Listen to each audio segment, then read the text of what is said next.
કેમ છો વિદ્યાર્થી મિત્રો? હવે આપણે એક નવા પ્રકરણની શરૂઆત કરીએ, ત્રિકોણમિતીય વિધેયો.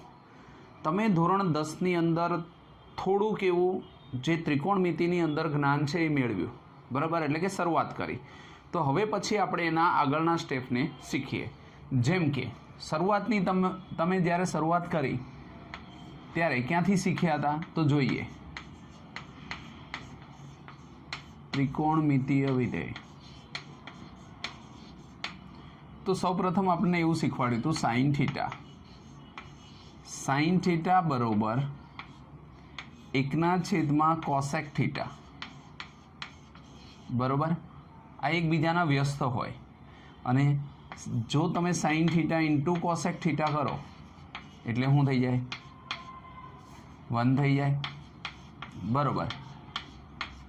એ જ રીતે જો સાઇન થીટા હોય તો એનો બીજો એક ઉપયોગ હતો સાઇન થીટા બરોબર સામેની બાજુ, આપણે એને લખતા હતા સાબા છેદમાં કર્ણ. બરોબર છે. આના માટે પણ એક પાયથાગોરસ પ્રમેય હતો. યાદ કરો કે જ્યારે પણ તમે કાટકોણ ત્રિકોણ દોરો છો તો આ જે ભાગ છે એને શું કહેવામાં આવે? કર્ણ.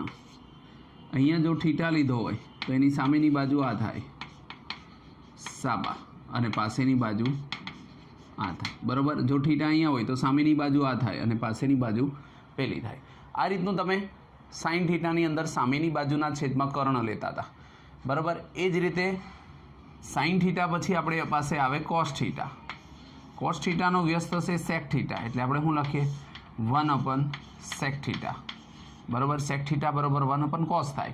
અહીંયા કોસેક થીટા બરાબર 1/sin થાય. એકબીજાના વ્યસ્ત છે. બરાબર. કોસેકને કરતાં બનાવો તો સાઇન નીચે જાય અને ફરી ઉપર લખીએ તો શું થશે? Cosec theta into cos theta into sec theta equal to 1. બરાબર. આ એકબીજાના વ્યસ્ત છે. સાઇન અને કોસેક એકબીજાના વ્યસ્ત છે. અને છેલ્લે આપણી પાસે આવે ટેન થીટા. ટેન થીટા બરાબર 1/cot થીટા અને ટેન થીટા ઇન્ટુ કોટ થીટા કરીએ એટલે શું થઈ જાય? 1 થઈ જાય. બરાબર. આ વસ્તુ આપણે શીખ્યા હતા. હવે કોસ થીટા હોય તો સાઇન થીટા તો આપણે જોયું. S for sine. સાઇન એટલે સામેની બાજુ.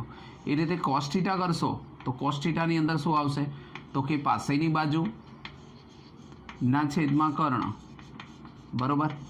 પછી ટેન થીટા લઈએ આપણે. આ સાઇન થીટા હતું. જો તમે આને કોસેકમાં ફેરવો તો કોસેક થીટા એટલે આનું વ્યસ્ત કરી નાખવાનું. ઉલટું થઈ જાય. નીચે હોય ઉપર જાય, ઉપર હોય નીચે આવે. કર્ણના છેદમાં સામેની બાજુ. અને આની અંદર કોસ થીટાનું જો તમે સેક થીટામાં ફેરવો તો કર્ણના છેદમાં પાસેની બાજુ. બરોબર. એ રીતે ટેન થીટાની અંદર લેશો તો ટેન થીટા બરોબર સામેની બાજુના છેદમાં પાસેની બાજુ. બરોબર. અને કોટ કરશો તો આનાથી ઉલટું આવશે. કોટ થીટા બરોબર તો પાસેની બાજુના છેદમાં સામેની બાજુ. આ તમે ધોરણ 10ની અંદર બધી જ વસ્તુઓ શીખીને આવ્યા છે, છતાં આપણે એકવાર રિપીટ કરી લઈએ. બરોબર. Sine, S for sine. Sine એટલે S. સ એટલે સામેની બાજુ. બરાબર. જો સાઇન થીટામાં સામેની બાજુ હોય તો ટેન થીટામાં સામેની બાજુ હોય, કેમ કે ટેનનું એક બીજું સૂત્ર છે. આનો આપણે ભાગ્યે જ ઉપયોગ કરતા હોય. બાકી ટેન થીટા બરાબર આપણે શું લખીએ? તો કે સાઇન થીટાના છેદમાં કોસ થીટા. સાઇન થીટાના છેદમાં શું થાય? Cos theta. અને આનાથી ઊંધું લખો કોટ થીટા, તો કોટ થીટા એટલે એને ઊંધું કરી નાખવાનું. કોસ થીટાના છેદમાં સાઇન થીટા. બરાબર. આટલી વસ્તુઓ આપણે શીખ્યા હતા. હજી આની અંદર નિત્યસમ આવે કે જેમ કે નિત્યસમની અંદર આપણી પાસે 3 નિત્યસમ હોય. કયા કયા? તો આપણે અહીંયા નિત્યસમ લખીએ.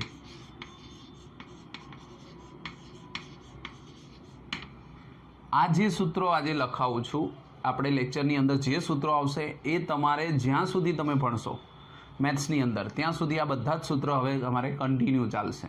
બરાબર. એટલે આ ત્રિકોણમિતીય વિધેયના સૂત્રો કરવા ફરજિયાત છે. બરાબર. તો નિત્યસમ જોઈએ તો આની અંદર શું આવશે? પહેલું જ આપણે હતું sign square theta plus cos square theta equal to 1. બરોબર છે. આના ઉપરથી બે સૂત્ર બને. જો તમે સાઇન સ્ક્વેર થીટાને કરતા બનાવો છો તો શું આવશે 1 માઇનસ કોસ સ્ક્વેર થીટા, અને જો કોસ સ્ક્વેર થીટાને કરતા બનાવો છો તો શું આવે 1 માઇનસ સાઇન સ્ક્વેર થીટા. આ એક જ નિત્યસમ પ્લસમાં આવે એટલે યાદ રાખો sign square theta plus cos square theta equal to 1. બરાબર છે. આ એક જ નિત્યસમ એવું છે કે જેની અંદર શું આવશે પ્લસ આવશે, બાકીના જે બે નિત્યસમ છે એ માઇનસવાળા આવશે. એટલે સાઇન અને કોસ શું થયા ભેગા થયા. Sign square theta plus cos square theta is equal to 1. જો સાઇન અને કોસ ભેગા થઈ ગયા, જો અહીંયા સાઇન સ્ક્વેર થીટા અને કોસેક, તો અહીંયા બીજું નિત્યસમની અંદર આવશે sec square theta. Sec square theta લઈ લો તો સામે શું લેશો ટેન સ્ક્વેર થીટા, અને બંનેનું કરશો તો શું આવશે 1. બરાબર. એ જ રીતે જો તમે સેક સ્ક્વેર થીટાને આગળ લેતા હો તો હવે કોસેક સ્ક્વેર થીટા, નાની સંખ્યામાંથી કોટ સ્ક્વેર થીટા એટલે કે મોટી સંખ્યા બાદ કરો 1.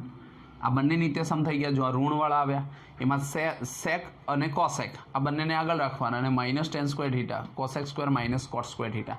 ફરી આને એકાદાને કરતા બનાવો. માનો કે તમને એવું કીધું હોય કે સેક સ્ક્વેર થીટા, તો સેક સ્ક્વેર થીટા એટલે 1ને આપ 10ને સામે લઈ જાઓ તો 1 પ્લસ ટેન સ્ક્વેર થીટા. બરાબર. એટલે ખાલી આપણે આટલું જ યાદ રાખવાનું છે, અને આ તમે ભણીને આવ્યા છો. Sec square theta minus tan square theta is equal to 1. સેકને એમને લેવા દો અને ટેનને સામે જવા દો તો ટેન સ્ક્વેર થીટા માઇનસ હતા એ પ્લસ થઈ ગયા, તો sec square theta is equal to 1 plus tan square theta. અને જો તમે ટેન સ્ક્વેર થીટાને કરતા બનાવશો ટેન સ્ક્વેર થીટા તો શું આવશે sec square theta minus 1. Okay. જો ટેન સ્ક્વેર થીટાને હું સામે લઈ જાઉં, 1ને અંદર આવવા દો તો ટેન સ્ક્વેર થીટા બરોબર સેક સ્ક્વેર થીટા માઇનસ 1, અથવા તો સેક સ્ક્વેર થીટા માઇનસ 1 બરોબર ટેન સ્ક્વેર થીટા. બરાબર. એ રીતે ગમે તે રીતે લખી શકો. હવે એ જેમ બનાવ્યું એમાં જ આ સૂત્ર આવશે cosec square theta minus cot square theta is equal to 1. હવે આને કરતા બનાવો. ક્યારેક જરૂર પડે કે કોસેક સ્ક્વેર થીટા આપ્યું છે તો એની જગ્યાએ તમે 1 પ્લસ કોટ સ્ક્વેર થીટા લખી શકો. બરાબર છે. અને જો કોટ સ્ક્વેર થીટા બરાબર લખવું હોય તો કોસેક સ્ક્વેર થીટા માઇનસ 1. આ સૂત્રો પણ આપણે ધોરણ 10ની અંદર શીખીને આવ્યા છીએ. બરાબર. તો આ બેઝિક વસ્તુ થઈ. હજી આની અંદર અમુક વસ્તુ એવી છે કે જે તમે શીખીને આવ્યા છો, પછી આપણે આપણી મૂળ વસ્તુ ઉપર જઈએ. બરાબર છે. ચલો જુઓ. હજી એક એવી વસ્તુ હતી કે જેમાં તમને આવી રીતે ખૂણો આપ્યો હોય સાઇન 90 માઇનસ થીટા, એટલે આપણે શું લખતા હતા કોસ થીટા. યાદ છે? સાઇન 90 માઇનસ થીટા એટલે શું થઈ જાય કોસ થીટા. અને જો કોસ 90 માઇનસ થીટા હોય તો પણ શું થઈ જાય સાઇન થીટા. બરાબર. એ જ રીતે આપણી પાસે બીજી સંખ્યા કઈ હતી તો કે ટેન 90 માઇનસ થીટા. તો ટેન 90 માઇનસ થીટા હોય તો સામે કોટ થીટા થઈ જાય. બરાબર. એ જ રીતે કોટ 90 માઇનસ થીટા હોય તો 90 માઇનસ થીટા બરાબર ટેન થઈ જાય ટેન થીટા. ઓકે. પછી એ રીતે સેક થીટા લઈએ તો સેક 90 માઇનસ થીટા, તો આપણને ખબર પડે કે કોસેક થીટા થાય. અને કોસેક 90 માઇનસ થીટા લઈએ તો સેક થીટા થઈ જાય. બરાબર. આ દરેકની અલગ અલગ જે વસ્તુઓ છે તમારે યાદ રાખવી પડે. બરાબર. હવે આના પછી આપણી પાસે એક કોષ્ટક હતું કે જેની અંદર આપણે એની કિંમતો લખતા હતા. જેમ કે આપણી પાસે શું હતું તો કે સાઇન આવે, એના પછી કોસ આવે, એના પછી ટેન થીટા આવે, એના પછી કોટ, કોસેક અને સેક થીટા. આટલું આપણી પાસે કોષ્ટક હતા. અત્યાર સુધી આપણે જે સંખ્યા શીખ્યા હતા એમાં 0, 30, 45, 60 અને 90. બરાબર છે. આ કિંમતો આપણી પાસે હતી. ઓકે. તો હવે આ જ કિંમતો છે એને આપણે જ્યાં 30 કહેતા હતા એની જગ્યાએ તમારે શું લખવાનું છે પાઈ બાય 6, જ્યાં પાઈ બરાબર શું આવશે પાઈ ઇક્વલ ટુ 180 સમજવાના. બરાબર. પાઈની કિંમત કેટલી છે તો કે 180 અંશ. તો પાઈ બરાબર 180 છે. જો તમે 180ને 30 વડે ભાગશો તો કેટલા આવશે પાઈ બાય 6. જો તમે 180ને 45 વડે ભાગશો તો શું આવશે π/4. 60 ને 30 વડે ભાગશો, ઓલા 180 ને 60 વડે તો π/3 આવશે. અને 90 180 ને 90 વડે ભાગશો તો π/2. બરાબર છે. તો હવે આપણે જ્યારે પણ દાખલાની ગણતરી કરશો તો π/6, π/4, π/3, π/2 આવી જ રીતે અંક બોલવાના આવશે, જેને આપણે કહીશું રેડિયન ભાષા. એ રેડિયન ભાષા કઈ રીતે બદલે છે એ આપણે 3.1ની અંદર શીખશું કે અંશનું રેડિયનમાં કઈ રીતે ફરે અને રેડિયનનું અંશમાં કઈ રીતે ફરે. પર સૌપ્રથમ પહેલાં આપણે એ શીખી લઈએ કે જ્યાં પણ 30 હશે એની જગ્યાએ આપણે π/6 મૂકશું, 45ની જગ્યાએ π/4 મૂકશું, 60ની જગ્યાએ π/3 મૂકશું અને 90ની જગ્યાએ π/2 મૂકશું. બરાબર છે. તો હવે આપણી પાસે કિંમત ખ્યાલ હતો. તો કન્ફ્યુઝન 0માં થતું હોય તો યાદ રાખવાનું, આ એક વસ્તુ યાદ રાખવાની કે સાઇન 0 હંમેશા 0 હોય. એ હમણાં તમે ચક્ર શીખશો એટલે તમને ખ્યાલ આવશે. સાઇન 0 0, આ એક જ વસ્તુ જો આપણે યાદ રાખીએ કે સાઇન 0 0, જો સાઇન 0 0 હોય તો કોસ 0 1 થાય. ઓકે, સાઇન 0 0 તો કોસ 0 શું થઈ જાય 1. બરાબર. આ એક વસ્તુ ખાસ યાદ રાખવાની, સાઇન 0 0, જેમ કે સાઇન 30ની કિંમત તો કે 1/2. જો આપણે પહેલાં કિંમતો લખીએ તો આપણી પાસે કિંમતો કેવી આવે?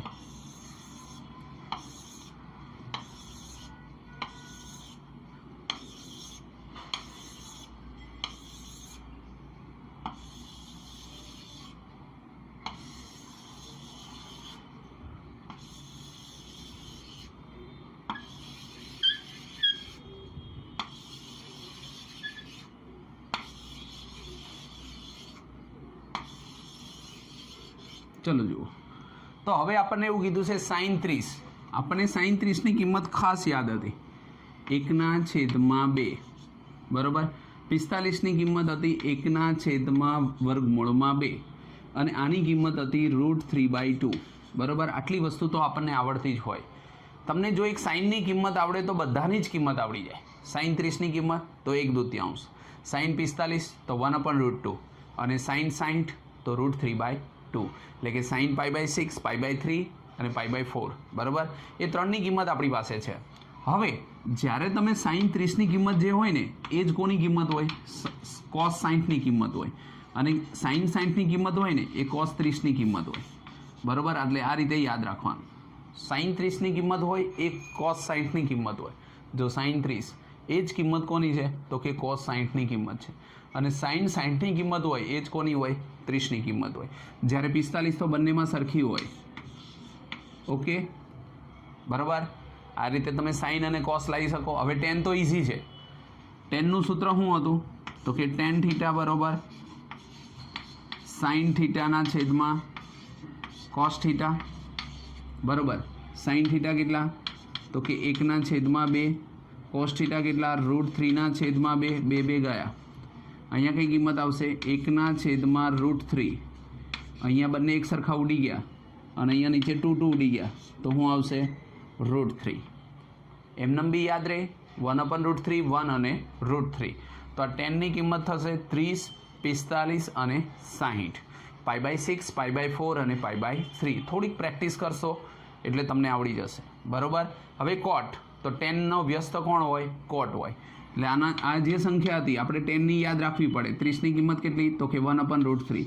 તો 10ની કોટની કેટલી થઈ જાય? √3. 1 તો 1 જ રહે અને આને ઊંધું કરો તો 1/√3. એટલે જો ચેન્જ થઈ ગયું. બરાબર છે. 10માંથી કોટમાં ફેરવો એટલે ઉલટાવાઈ જાય, એટલે કે વ્યસ્ત થઈ જાય. એ રીતે કોસેક થીટા એ સાઇનનું વ્યસ્ત છે તો એને ઉલટાવી દો તો કોસ થીટા. સાઇન 30ની કિંમત 1/2. તો આની શું આવશે? 2. 1/√2. તો અહીંયા કેટલા આવશે? √2. √3/2. તો અહીંયા કેટલા આવશે? 2/√3. Okay, simple. એટલે કે જો તમને સાઇન આવડતો હોય તો એનો વ્યસ્ત કોસેક આવડે, કોસ આવડે તો એનો વ્યસ્ત સેક થીટા આવડે.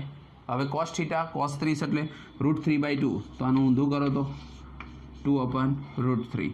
આ √2 તો સરખા હોય અને આ 2 ક્યાં આવે? અહીંયા. બરાબર. તો આ રીતે તમે કોષ્ટકની અંદર જો તમને ખાલી સાઇન થીટાની કિંમત આવડતી હોય તો તમે આખું કોષ્ટક આરામથી યાદ કરી શકો છો. બરાબર. એટલે સાઇન 30 1/2, સાઇન 45 1/√2 અને સાઇન 60 √3/2. હવે રહી વાત 0ની અને 90ની. બરાબર.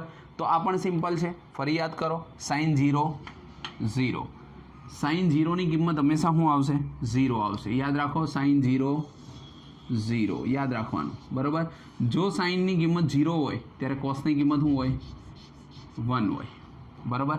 ए ज रीते ज्यारे साइन अहींया 0 0 हतो तो साइन 90 शू थई जाए 1 थई जाए। ज्यारे कॉस 90 शू होय 0 होय। बंने एकबीजाना ऊंधा थई गया। जो साइन 0 0 ज्यारे साइन 90 1 कॉस 0 1 तो कॉस 90 0 बंने एकबीजाथी केवा थई गया उल्टा। एटले खाली आटली वस्तु तमारे याद रखवी पड़े। साइन 0 0 साइन 0 होय त्यारे 0 होय पण जो साइन 90 होय तो शू आवे 1 आवे बराबर। साइन 90 होय तो 1 होय तो साइन 0 0 कॉस 0 है त्यारे 1 होय पण जो कॉस 90 होय तो शू थई जाए 0। એટલે એકબીજાના ઊંધા છે એટલે તમારે એક જ વસ્તુ યાદ રાખવી પડે સાइन 0 0 બરાબર। સાइन 0 0 હોય તો cos 0 1 હોય સાइन 90 1 હોય તો cos 90 0 હોય થઈ ગયું બરાબર। એ જ રીતે હવે જુઓ તમે આ સાइन અને cosને એકબીજાની ઉપર લખો તો 0 ભાગ્યા 1 એટલે શું આવશે 0 તો tan 0 0 જ હોય। કોટ એટલે શું તો કે આનું ઊંધું થાય કોટ થીટા એટલે તો કે cos થીટાના છેદમાં સાइन थीटा।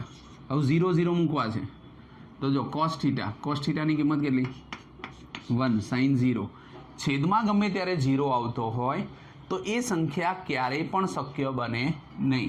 एटले तमे अहींया शुं लखी सको इन्फिनिटिव अव्याख्यायित पद।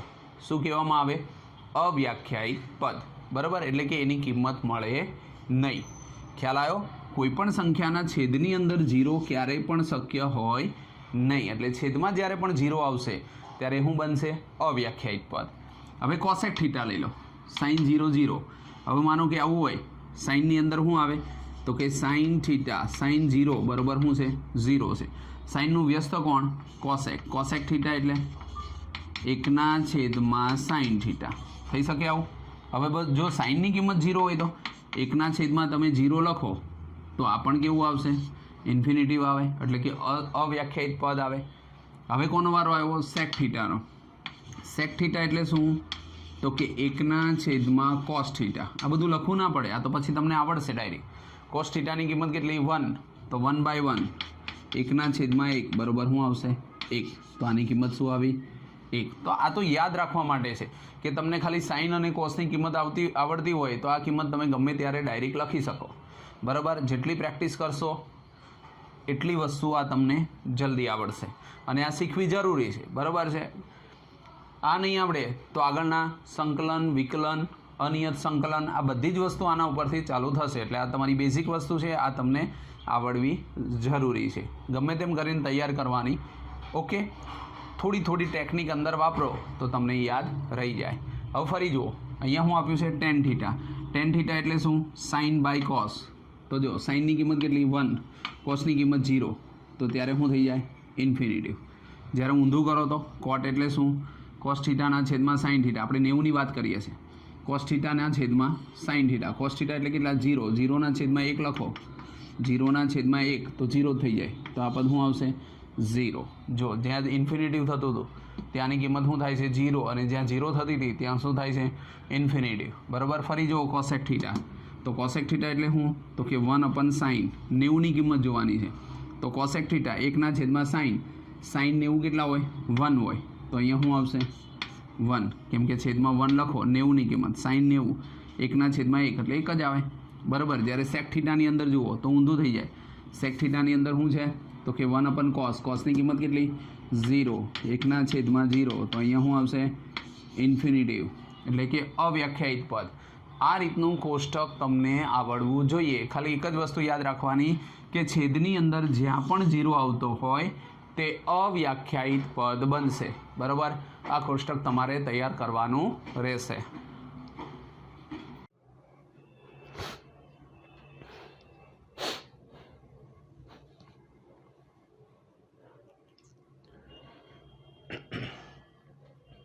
चलो जुओ हवे तमारा माटे जे खास इम्पोर्टेंट है कि जे तमने फिजिक्स में पण बहु ज काम लागशे एवा एक चक्रनो अभ्यास करवानो छे।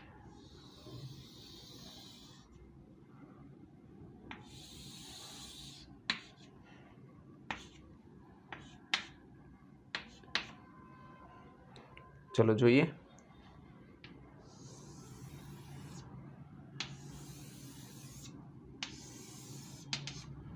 સૌપ્રથમ આપણે એવું શીખીએ કે આ એક ગોળ ચક્ર છે. આપણને ખબર છે કે અહીંયા એક્સ અક્ષ, વાય, આ એક્સ ડેશ અને વાય ડેશ, આની ઉપર એક એકમ વર્તુળ છે.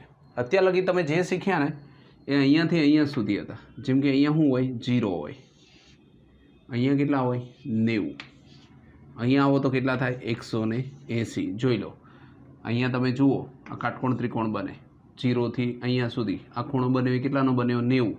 આ બીજા 90 એટલે 90 90 180. અહીંયા આવશો એટલે શું આવશે, 270. અહીંયા આવશે એટલે શું આવશે, 360.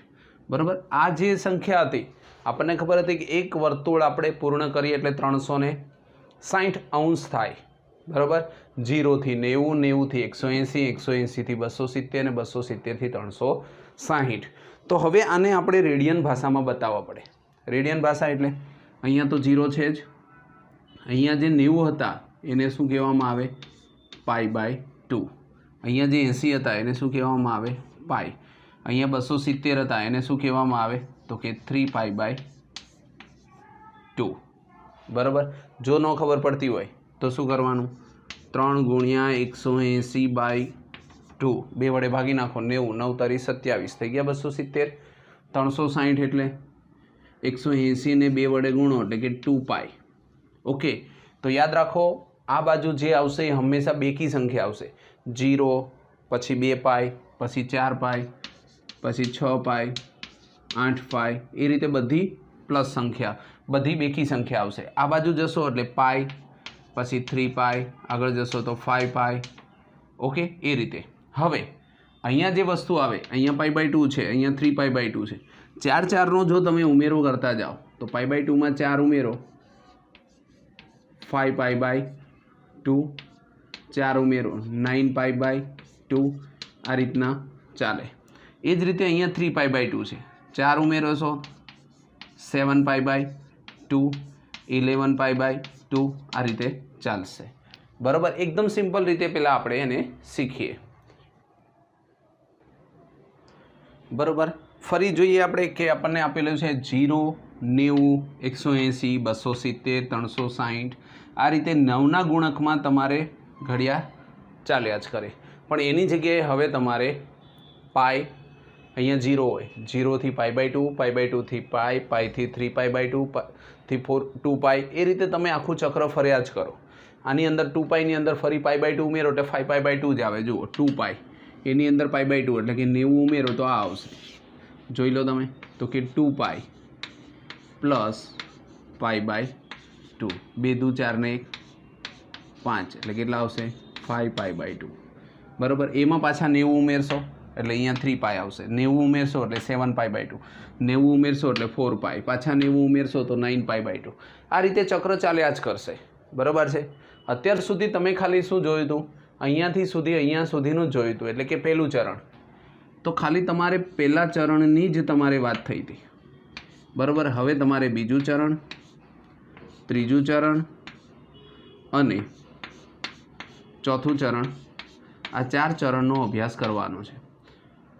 શરૂઆતની અંદર થોડુંક ડિફિકલ્ટ છે, પણ આ શીખવું જરૂરી છે. કેમ કે આવડશે તો તમને બધા જ ચેપ્ટર આવડશે, ફિઝિક્સ પણ આવડશે અને મેથ્સ પણ આવડશે. બરાબર છે.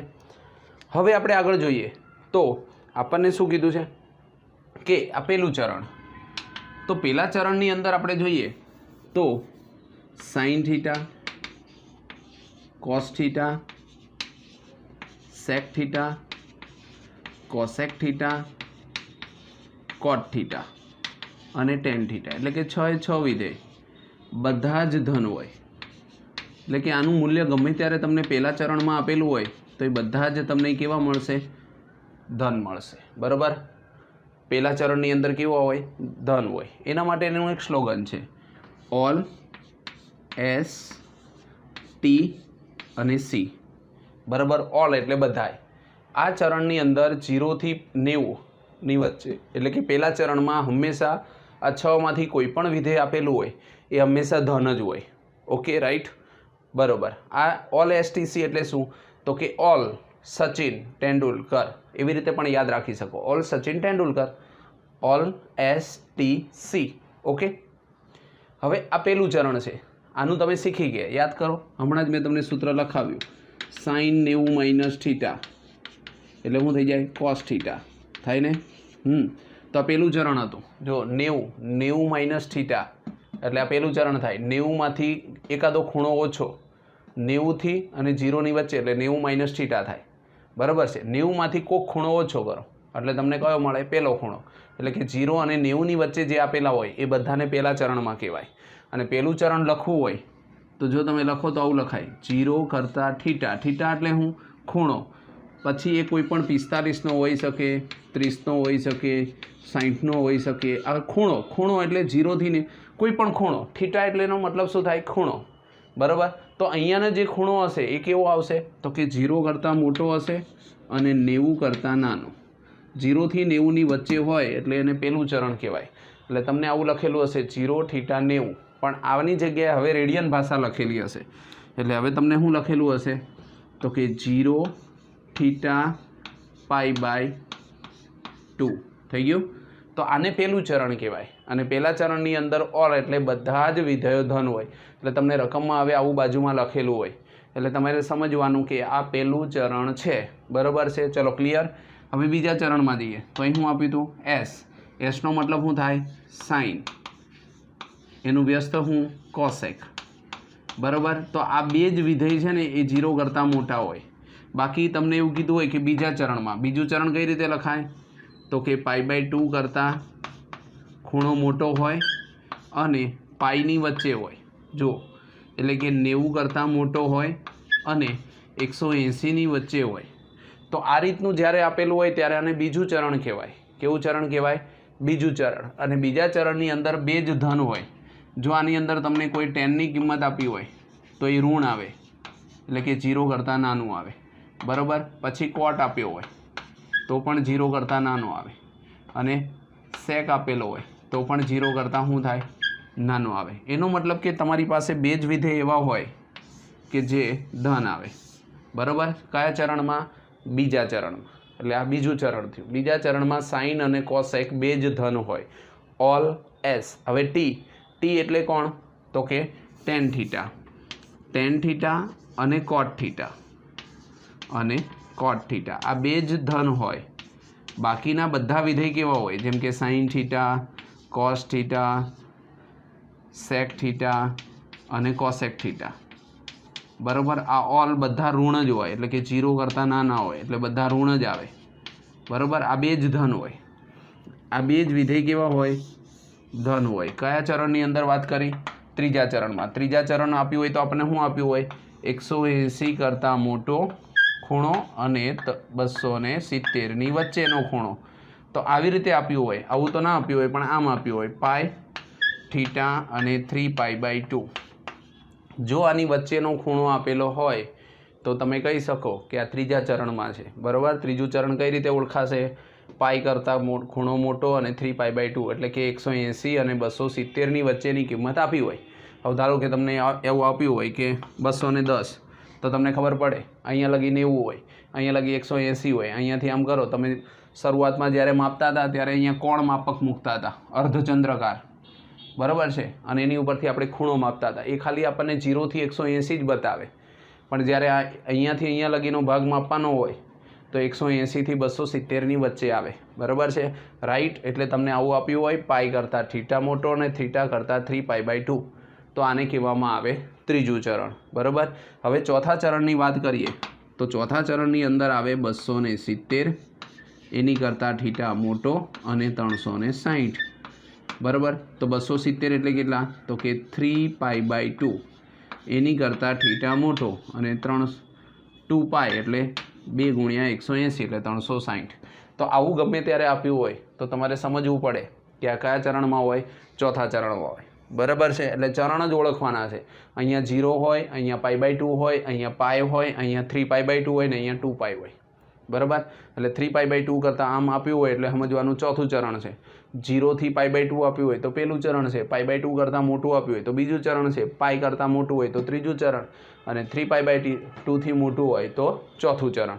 હવે અહીંયા સી એનો મતલબ શું થાય તો કે કોસ થીટા અને સેક થીટા એકબીજાના વ્યસ્ત છે। જે વ્યસ્ત હોય એ 0 કરતાં મોટા હોય, બરાબર છે। એટલે કે આ બે જ કેવા છે કે જે 0 કરતાં મોટા છે, અને બાકીના ગમે તે વિધેય લઈ લો, જેમ કે ટેન થીટા, પછી કોટ થીટા, પછી સાઇન થીટા, પછી કોસેક થીટા, આ કોઈ પણ વિધેય લેશો તો એ બધા 0 કરતાં નાના જ હશે, બરાબર। મેં તમને આ ચક્રને અત્યારે જો વિસ્તૃતમાં સમજાવું છું, આ ચક્ર તમને એકવાર આવડી જાય તો પછી ગમે તે દાખલો હશે ને ગમે તે ચરણની અંદર આપેલો હશે એ તમે આરામથી ચરણ ઓળખી શકશો અને દાખલાને ગણી શકશો, કારણ કે એના ઉપરથી ખબર પડે કે વિધેય ઋણ છે કે ધન છે, કયા ચરણમાં છે એ તમને આવડે તો તમને ખબર પડે કે કયા ચરણમાં ધન છે ને કયા ચરણમાં ઋણ છે, બરાબર। પહેલા ચરણની અંદર બધા જ ધન હોય, બીજા ચરણમાં એટલે કે 90 થી 180ની વચ્ચે આપેલા હોય તો ઓલ એસ એટલે સાઇન અને કોસેક બે જ ધન હોય। ત્રીજા ચરણની અંદર ટેન અને કોટ બે જ ધન હોય, બાકી બધા જ ઋણ હોય। અને અહીંયા લઈ લો 270 થી 360, ચોથા ચરણની અંદર જો વિધેય આવતું હોય તો ખાલી સી એટલે કે કોસ અને સેક જ ધન હોય, બાકી બધા શું હોય ઋણ હોય। આપણે 6 વિધેયનો અભ્યાસ કરવાનો હોય, એ પહેલા ચરણની અંદર 6 ધન, બીજામાં સાઇન અને કોસેક, ત્રીજામાં ટેન અને કોટ, અને અહીંયા કોસ અને સેક, બરાબર છે। તો આ થઈ ગયું આપણું ચક્ર। હજી આની અંદર થોડીક વસ્તુ ઉમેરવાની છે, પણ પહેલાં જો તમને આટલું ચક્રની અંદર ખબર પડે તો તમને આગળ દરેક વસ્તુ ખબર પડશે। ન ખબર પડે તો વારંવાર રિપીટ કરો, આ એકને એક વિડીયાને તમે 2 કે 3 વાર જુઓ એટલે તમને ખ્યાલ આવશે। ચક્ર તમને આવડવું જ જોઈએ, બરાબર છે। હવે બીજી એક ક્રિયા શીખીએ। આ ચક્ર હતું, હવે તમને એની ઉપરથી કીધું હોય કે તમે ખબર કેમ પડશે કે કયા ચરણમાં છે, તો જો અહીંયા શું આપ્યું છે 90। હવે ક્યારેક રકમમાં આવું આપ્યું હોય π/2 - થીટા, જો આવું આપેલું હોય તો આનો મતલબ શું થાય, π/2 એટલે 90, માઇનસ હોય તો ક્યાં જવાનું પાછળ, તો એનો મતલબ થયો કે આ પ્રથમ ચરણમાં છે એટલે કે પહેલું ચરણ, બરાબર થઈ ગયું। આ પહેલું ચરણ બતાવે છે કે ગમે ત્યારે તમને કોઈ કિંમત આપી હોય π/2 - 30 એટલે કેટલા π/6, જો આવું લખ્યું હોય કે 90માંથી 30 બાદ કરો, 90માંથી તમે 30 બાદ કરો તો શું આવે 60 આવે, તો એ કયું ચરણ થયું કહેવાય 0 થી 90ની વચ્ચે એટલે પહેલું ચરણ થાય, બરાબર। હવે ક્યારેક તમને આવું આપ્યું હોય 90 એટલે કે π/2 અને એની અંદર કંઈક થીટા ઉમેરેલો હોય તો કયું ચરણ આવે આ, તો કે બીજું ચરણ, બરાબર। એટલે કે π/2 પ્લસ થીટા કરો તો બીજું ચરણ હોય। અહીંયા શું છે પાઈથી અંદર જાઓ માઇનસમાં, એટલે પાઈ ક્યાં છે યાદ રાખવાનું, પાઈ અહીંયા હોય, અહીંયાથી તમે માઇનસમાં જાઓ તો આને પણ શું કહેવાય બીજું ચરણ। અને જો તમે પાઈની અંદર કંઈક ઉમેરો, પાઈ એટલે 180, 180માં ભલે 10 ઉમેરો તો 190 થઈ જાય, તો એ કોની વચ્ચે હોય 190, 180 અને 270ની વચ્ચે, તો કયું ચરણ થઈ ગયું કહેવાય ત્રીજું ચરણ, બરાબર। એ રીતે અહીંયા 270 છે, એમાંથી કંઈક ઓછું કરો 3π/2 - થીટા, તો આને ત્રીજું ચરણ કહેવાય। પણ જો 3π/2ની અંદર કંઈક ઉમેરો તો આને શું કહેવામાં આવે ચોથું ચરણ। એ રીતે અહીંયા શું આવ્યું 2πની અંદરથી કંઈક બાદ કરો તો કયું ચરણ થઈ ગયું ચોથું, પણ જો 2πની અંદર કંઈક ઉમેરો તો પાછું કેવું ચરણ થઈ જાય પહેલું ચરણ, બરાબર છે। એટલે યાદ રાખવાનું, અહીંયા 0 હોય, અહીંયા π/2 હોય, અહીંયા પાઈ હોય, અહીંયા 3π/2 હોય ને અહીંયા 2π હોય। એની અંદર ઉમેરશો તો આગળ આવશે, બાદબાકી કરશો તો પાછળ આવશે। ઉમેરો તો આગળ આવે, જો 2π એટલે 360, 50 ઉમેરો તો ઉપર જાય અને 50 બાદ કરો તો નીચે આવે, નીચે આવે તો ચોથું ચરણ થઈ જાય, ઉપર જાય તો પાછું પહેલું ચરણ થાય, બીજી વાર ચક્ર ચાલુ થાય, બરાબર। આ રીતની બે ક્રિયા હોય। આ આપણે જે જોઈને એ ઘડિયાળના કાંટાની વિરુદ્ધ સાઈડ કહેવાય, એટલે વિષમ ઘડી દિશા કહેવાય। કેવી કહેવાય વિષમ ઘડી, એટલે ઘડિયાળથી ઊંધી ચાલતી હોય એટલે આપણે એમાં પ્લસ ચાલીએ, બરાબર, તો શું આવે પ્લસ આવે। પણ જો ઘડિયાળની દિશામાં આપણે જઈએ આવી રીતે, બરાબર, તો ઋણ આવે, જેમ અહીંયા 0 છે, 0થી અહીંયા આવો એટલે ઋણ આવે -π/2, અહીંયા જાઓ એટલે શું થઈ જાય -π એટલે 2 આવે, plus or minus plus or minus plus or minus plus or minus plus or minus plus or minus, બરાબર. અહીંયાથી તમે ઉપર જાઓ એટલે અહીં શું આવશે -3π/2 એટલે ઊંધું થઈ જાય. અહીંયા જે પ્લસ હોય એ માઇનસ થઈ જાય ને અહીંયા પ્લસ હોય એ અહીંયા માઇનસ થતું જાય. એમ ઊંધું ચક્ર પણ તમે ફેરવી શકો. એનો મતલબ કે આ બાજુ જે આ 2π 4π 6π હતા એમ ઊંધા ફરશો એટલે અહીંયા પાછું 2π આવશે. આમ ફરીને આવશો એટલે 4π પણ એ માઇનસ આવશે. બરાબર. એટલે બે દિશા હોય, યાદ કરો. આમ છે ઘડિયાળ આપણી કઈ રીતે ચાલે, અહીંયા 12 હોય તો અહીંયા 1 હોય, અહીંયા 2 હોય, અહીંયા 3 હોય, 4 હોય, 5 હોય, 6 હોય, એ રીતે ચાલે. તો જે ઘડિયાળની દિશામાં ચાલે તો ઋણ જવાનું, અને આમ જાઓ અહીંયાથી ઉપાડો આમ તો પેલું ચરણ, બીજું ચરણ, ત્રીજું. આ ઘડિયાળથી ઊંધી દિશામાં આપણે જઈએ છીએ. અહીંયા 12 હોય, અહીંયા 11 હોય, અહીંયા 10 હોય, 9 હોય, તો એ ઘડિયાળથી ઊંધી દિશા થઈ ગઈ. તો એ ઘડિયાળની ઊંધી દિશા એ આપણા માટે સીધી છે, અને જ્યારે ઘડિયાળની દિશામાં જાઓ તો ઋણમાં આવે. જેમ આપણે અહીંયાથી 0 π/2 3π/2 2π એ રીતે જેમ પ્લસમાં લીધું એમ જ્યારે તમે અહીંયાથી આમ ઊંધા ચાલો તો બધું શું આવે માઇનસમાં આવે. એટલા માટે અહીંયા ±2π આવે અને અહીંયા ±π આવે. યાદ રાખો અહીંયા હંમેશા બેકી સંખ્યા આવશે, અહીંયા હંમેશા શું આવશે એકી સંખ્યા. આટલે લગીનું ચક્ર આપણને આવડવું જોઈએ. હજી આની અંદર થોડાક ઉમેરા છે જે હું તમને આવતા લેક્ચરની અંદર સમજાવીશ.